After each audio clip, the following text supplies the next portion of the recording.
Uma questão que perdura na mente de vários brasileiros é por que o Brasil tarda para se inserir na lista de países desenvolvidos. Muitos brasileiros associam a origem dos problemas do Brasil com o nosso tipo de colonização.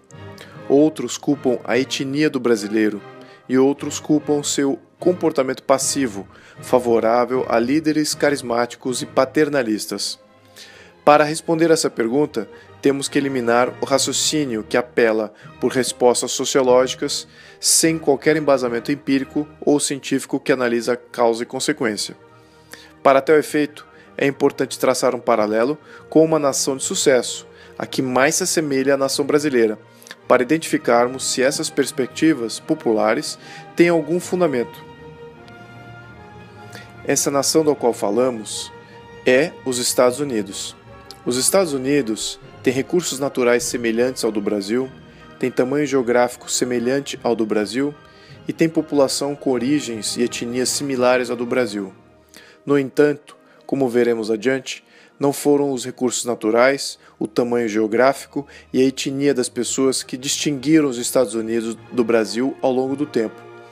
Tampouco foi o tipo de colonização que aquele país vivenciou que o distinguiu. Foram dois fatores fundamentais: a escolha de modelo de governo e a escolha de modelo econômico. No caso dos Estados Unidos, veremos que foi precisamente o que o governo norte-americano foi impedido de fazer que definiu o sucesso econômico daquele país. Vale a pena lembrar que os Estados Unidos foi criado partindo de vários estados independentes, concatenados, para formar uma união. Esse ponto é fundamental, pois os 13 Estados-membros eram soberanos e autônomos e decidiram criar um poder central para se proteger de ameaças externas. Para tal efeito, criaram uma Constituição na qual o poder central era limitado e respeitava acima de tudo os direitos do indivíduo e a autonomia dos Estados-membros. A Constituição dos Estados Unidos limitava o governo federal e não dava direitos além dos prescritos.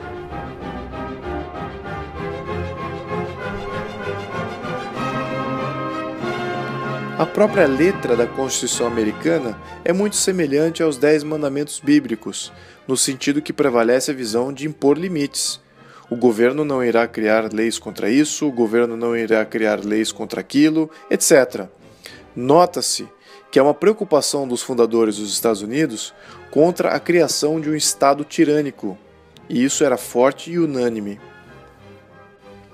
Outro ponto relevante dos fundadores norte-americanos do século XVIII era a tributação.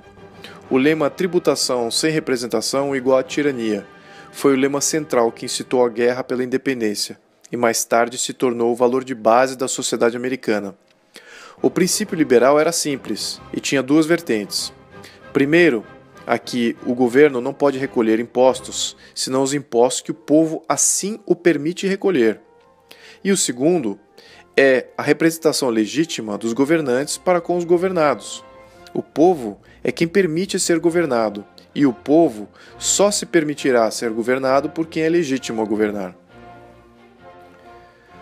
A visão era criar um governo com a intenção de proteger os direitos e liberdades das pessoas contra possíveis interferências do próprio governo. Queriam ter um governo que agiria de forma passiva, protegendo o povo somente quando esses seus direitos são ameaçados, e nos demais momentos deixando a todos em paz. O governo dos Estados Unidos não foi concebido como uma força positiva para fazer as coisas para as pessoas, como tirar de ricos para dar para pobres. O governo americano não pode conquistar o controle sobre nenhuma classe social. Na verdade, a Constituição norte-americana não delimita nem define os direitos dos cidadãos. Ela somente define que direitos do cidadão o governo deve proteger. Isso resulta na limitação do governo para proteger somente a esses direitos listados e nada mais. Vemos, portanto, que a Constituição norte-americana foi criada para governar o governo, não para governar as pessoas. A Constituição norte-americana também não foi criada para governar os estados, pois cada estado-membro manteve sua autonomia. Cada estado-membro criou sua própria Constituição, regulamentando tudo que estava fora da Constituição Federal, contanto que não conflitasse com a Constituição Federal. Isso abriu uma série de possibilidades e modelos administrativos dentro da mesma nação. Além do mais, com poderes centrais limitados, os Estados-membros ficaram livres para competir um com o outro. E esses Estados-membros competiram em todos os aspectos econômicos, sociais e culturais. Depois de 250 anos de uma Constituição passiva, limitadora de poderes do governo federal, hoje, nos Estados Unidos, constata-se que várias de suas cidades são referência mundial e líderes em diversos setores. Nova York, capital mundial das finanças; Chicago, capital mundial do mercado de commodities; Los Angeles, capital mundial da mídia e entretenimento; e mais recentemente, São Francisco, capital mundial da tecnologia. Essas cidades são algumas dentre outras várias cidades norte-americanas de referência mundial em alguma área específica.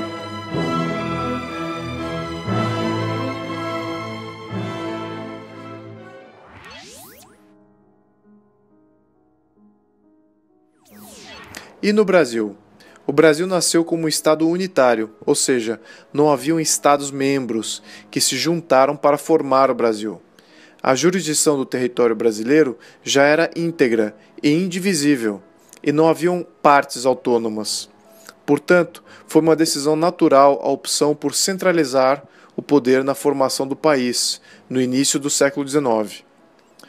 Essa, de fato, foi a grande diferença formativa entre o Brasil e os Estados Unidos e afetou a primeira Constituição do país. A Constituição do Brasil, outorgada por Dom Pedro I em 1824, assim como a norte-americana, era uma Constituição voltada para proteger o direito do indivíduo acima dos poderes do Estado. Similar à Constituição norte-americana, a Constituição de 1824 do Brasil limitou o poder de Dom Pedro I, abriu para a representatividade do povo e delegou mais autoridade para os poderes legislativo e judiciário. O próprio Dom Pedro I manifestou sua vontade de criar barreiras na Constituição brasileira contra a possível instalação de uma tirania, seja ela dele próprio, das oligarquias ou mesmo uma tirania do povo. Portanto, a primeira Constituição brasileira foi uma Constituição liberal, assim como a norte-americana. Houveram vários pontos de distinção entre uma Constituição e outra, mas o ponto principal que distingue uma da outra foi a descentralização e a autonomia dos Estados-membros. A Constituição brasileira centralizava o poder na capital do Império, ao passo que a norte-americana descentralizava o poder para os Estados-membros.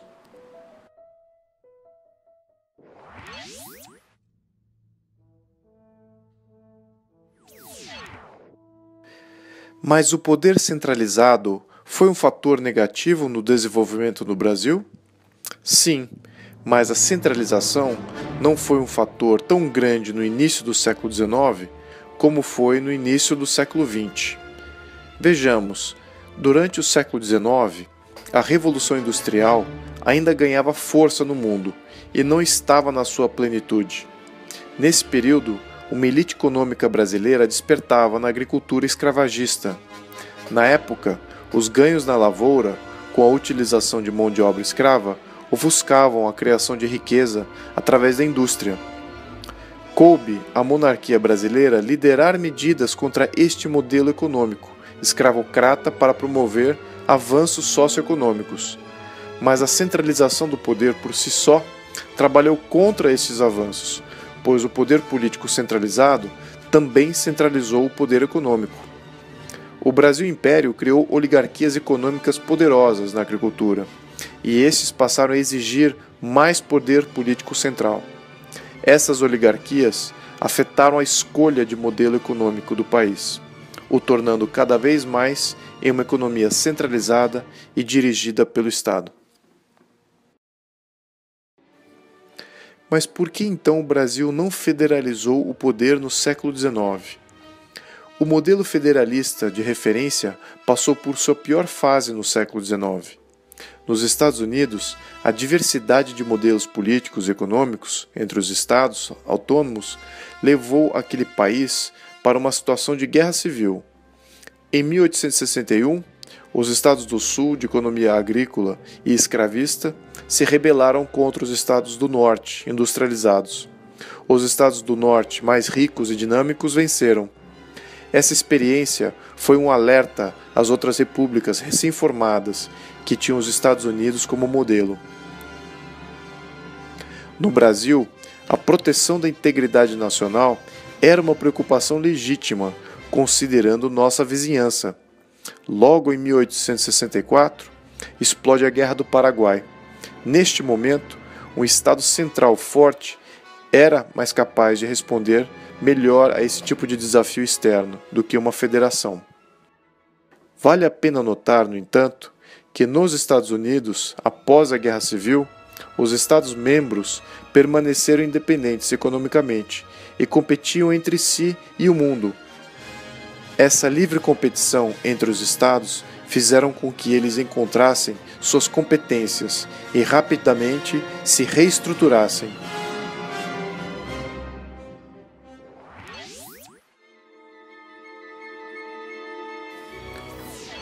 Mas somente ao final do século XIX, após a Guerra Civil Norte-Americana, que esse modelo federalista se demonstrou superior na sua capacidade de absorver e iniciar rápidas evoluções para fazer frente às economias industriais do mundo. Exatamente nesta época que o modelo de Estado centralizado brasileiro ficou em clara desvantagem. Nos Estados Unidos, a competição entre empresas e entre Estados-membros elevou o nível de excelência na indústria americana, além de ter diversificado suas iniciativas.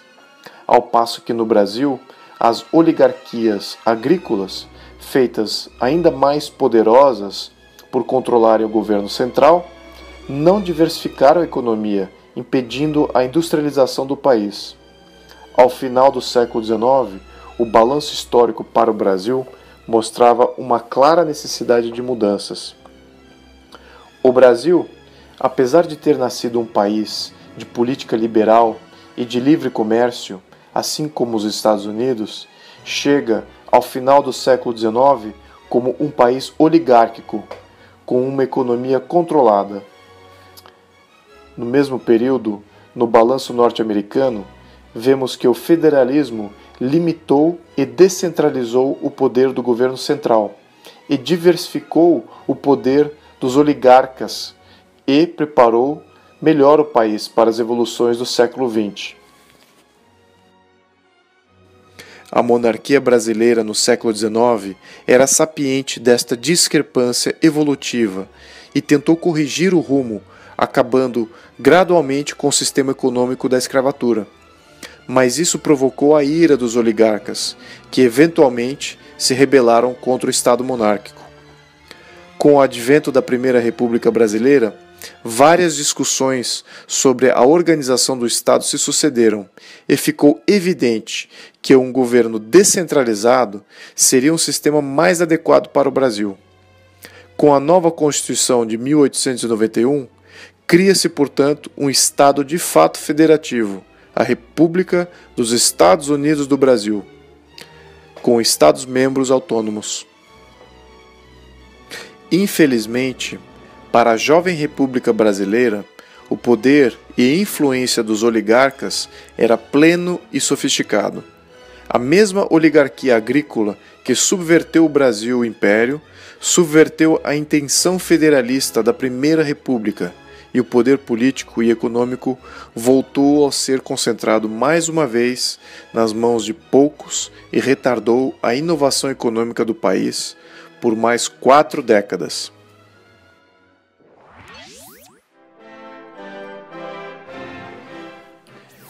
A Primeira República Brasileira, de 1889 até 1930, foi o ponto histórico no qual o Brasil perdeu seu momento de ajustar sua organização de poder político e conseguir acompanhar o ritmo de evolução da economia norte-americana. Nesse mesmo período, o modelo federativo descentralizado norte-americano já estava maduro e acentuou ainda mais as diferenças evolutivas entre os dois países.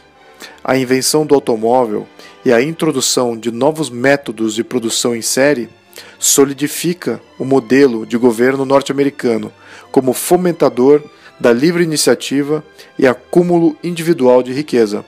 Isso colocou os Estados Unidos em outro patamar evolutivo que o Brasil e o colocou em posição para enfrentar as grandes economias europeias e desafiar a liderança mundial.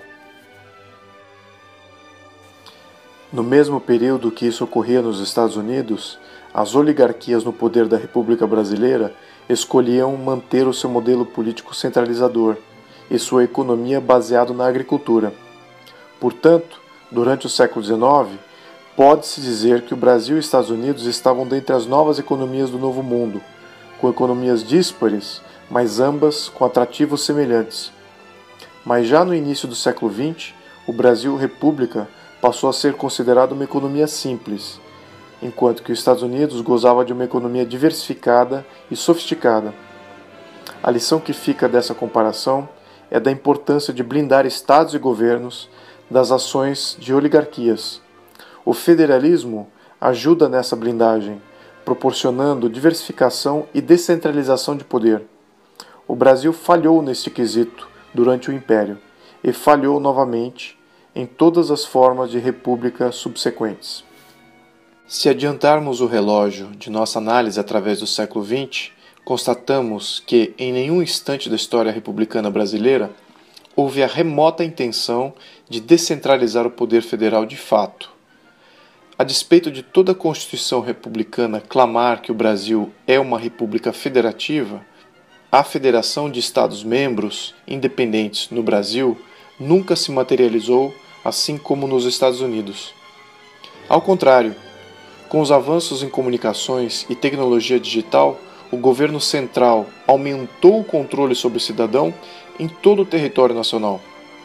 Hoje, esse controle é muitas vezes maior do que o controle que os próprios Estados-membros e municípios detêm.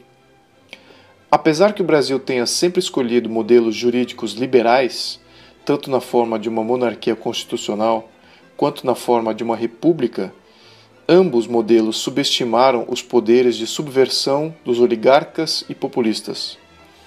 No cerne deste problema está a premissa de que um governo central forte, centralizador de poder, político e econômico, é capaz de criar o dinamismo necessário para competir na economia global. Essa premissa foi e ainda é o maior erro de modelo de Estado do Brasil. Também vemos que esse modelo é cego quanto à história no que se refere a oligarquias e governos populistas, como vimos na nossa história monárquica no século XIX e na nossa história republicana no século XX. Governos centralizadores fomentam oligarcas e populistas e aumentam seu poder de barganha contra o Estado. Eventualmente, esses conseguem desvirtuar o Estado de Direito em todas suas formas.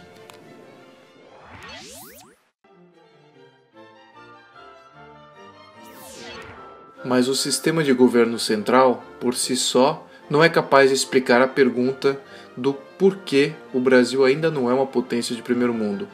Um outro aspecto formativo de um país, e onde há muita confusão, está na definição de sistema econômico. Muitos brasileiros acreditam que o Brasil é e sempre foi um país capitalista. Mas, como veremos mais adiante, é necessário definir melhor este termo, para eliminar a confusão, e talvez aí teremos mais clareza na resposta.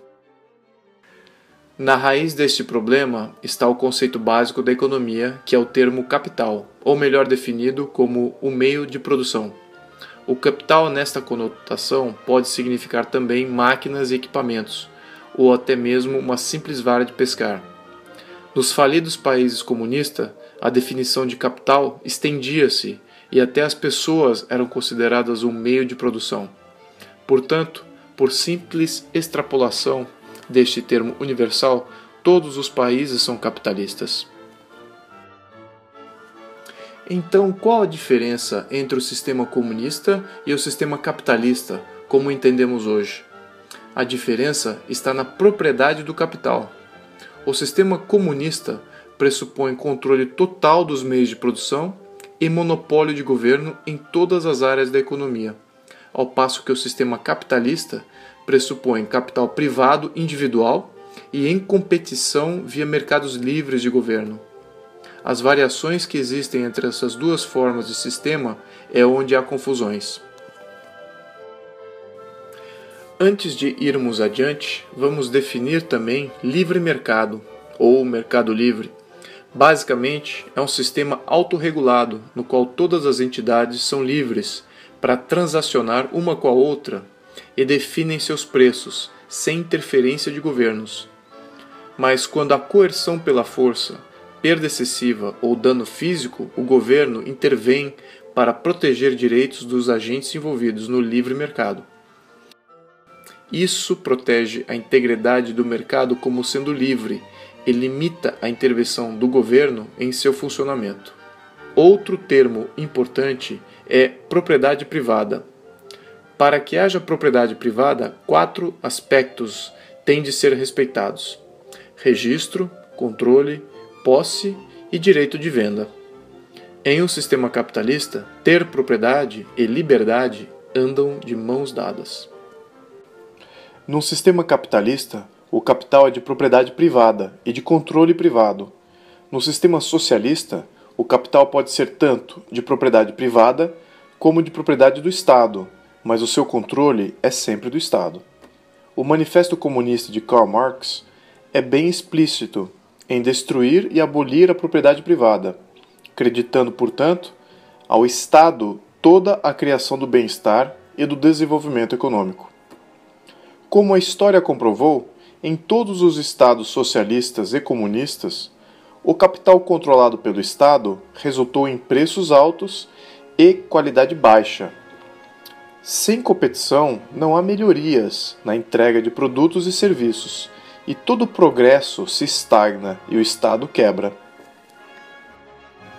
Por outro lado, num sistema capitalista, é notável presenciar preços baixos e qualidade alta de produtos e serviços, exatamente porque o capital privado está competindo. A livre competição resulta em progresso e excelência, e historicamente, todo país que adotou este modelo presenciou avanços socioeconômicos de maneiras sustentáveis. Portanto, para facilitar a visualização, podemos plotar os tipos de sistemas econômicos num escopo: muito controle do capital no lado esquerdo e pouco controle do capital do lado direito. Os modelos econômicos da extrema esquerda são tarimbados como modelos fascistas, nazistas, socialistas e comunistas. A diferença entre eles está no quanto o governo controla o capital. No modelo fascista, o governo não é dono do capital, mas o controla. Na Itália fascista de Mussolini, apesar do Estado não ser dono de empresas, ela os controlava. O Estado dizia aos donos do capital o que produzir, quando produzir e o quanto produzir, aonde comprar matéria-prima, quem empregar, quem demitir e que preço auferir. O resto ele deixava para os donos decidirem. O modelo fascista era mais eficiente do que os outros modelos de controle de capital, somente concernente ao fato de que os donos acreditavam que eles eram os donos do negócio. Mas o governo controlava todo o sistema, por uma miríade complexa de tributos e regulamentações. No modelo nazista, que significa nacional-socialista, seus proponentes foram um passo além, e o Estado estatizou algumas companhias estratégicas, assim como a Volkswagen. Mostrar ao mundo que o nacionalsocialismo era capaz de entregar objetos de desejo do mercado consumidor às suas massas era uma estratégia importante deste modelo. No entanto, Hitler não estatizou outras empresas gigantes, pois ele poderia controlá-las, com regulamentações, assim como os fascistas o faziam. O socialismo é o sistema no qual o governo adquire posse de parte ou de todo o capital das grandes empresas, estatizando vários segmentos da economia, que julga estratégico, assim como bancos, transportes públicos, comunicações e eletricidade. Vamos deixar claro que no modelo socialista, o Estado controla toda a economia e o capital privado é muito limitado. Através do controle de setores estratégicos e a criação de vários agentes reguladores, o governo controla todos os demais segmentos. Finalmente, no sistema comunista, todo o capital é do Estado e controlado pelo Estado, sem nenhum espaço para a propriedade privada. A história do século XX viu a ascensão e queda deste modelo econômico. O modelo foi desenhado e refinado nos séculos XVIII e XIX, mas somente com o advento da Revolução Industrial foi que este modelo se apresentou como uma ideologia capaz de corrigir os erros e injustiças da economia de livre mercado. A experiência histórica mostrou exatamente o oposto, pois modelos econômicos de livre mercado sobreviveram e entregaram melhorias a todas as camadas sociais, ao passo que a economia comunista dirigida não se provou sustentável em nenhum país que o adotou. Para finalizar nossa análise, vamos concatenar os sistemas políticos com os sistemas econômicos, porque um não existe sem o outro. Vemos que há somente duas alternativas no mundo: uma economia de livre mercado, regido por um Estado de direito, ou uma economia de controle central, regido por uma oligarquia.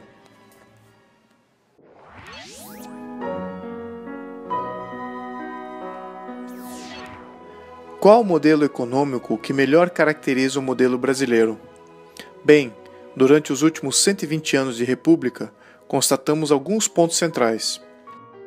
No quesito estrutura de Estado, vemos uma forte concentração de poder jurídico e fiscal na esfera federal. Portanto, o Brasil se caracteriza como poder centralizado. Também podemos observar que nunca houve um governo republicano na história republicana do Brasil. Constatamos que o Brasil, desde a Primeira República, tem sido governado alternadamente por governos destruidores das instituições republicanas, sucessivos governos de oligarcas e de governos populistas, além de duas ditaduras militares. Também vemos que o Estado brasileiro tem monopólios estatais, que controlam setores estratégicos da economia, além de deterem a posse do subsolo. Através de bancos estatais, como o BNDES, o governo detém participação em várias empresas do setor privado, exercendo o chamado controle negativo.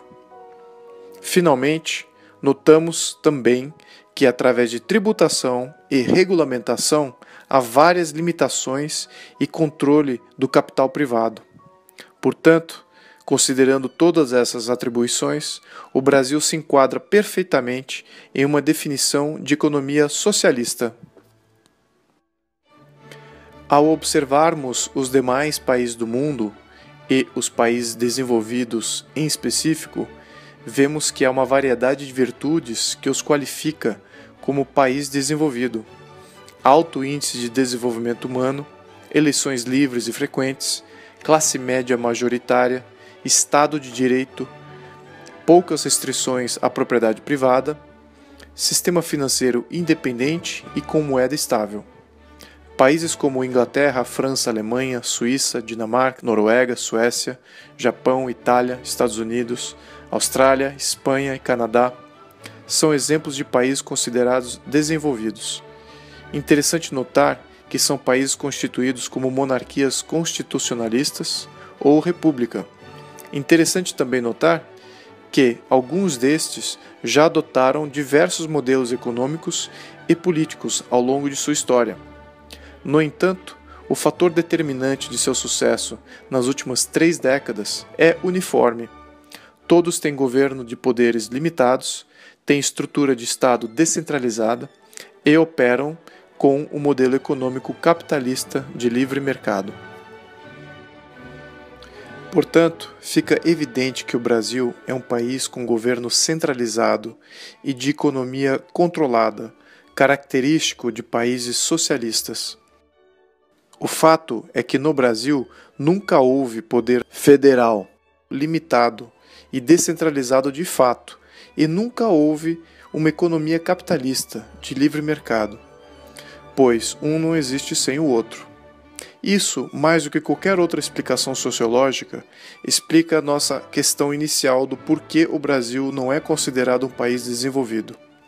É possível mudar de rumo? Sim, várias nações avançadas já o fizeram. Adotar um modelo com Estado de Direito descentralizado, com um sistema econômico capitalista, é o caminho, mas não é a novidade para os brasileiros. Para fazer este modelo eficaz para os brasileiros, será necessário criar restrições estruturais contra possíveis governos oligarcas e populistas. Com isso, nosso primeiro passo para a inclusão do Brasil na categoria de país desenvolvido terá sido feito.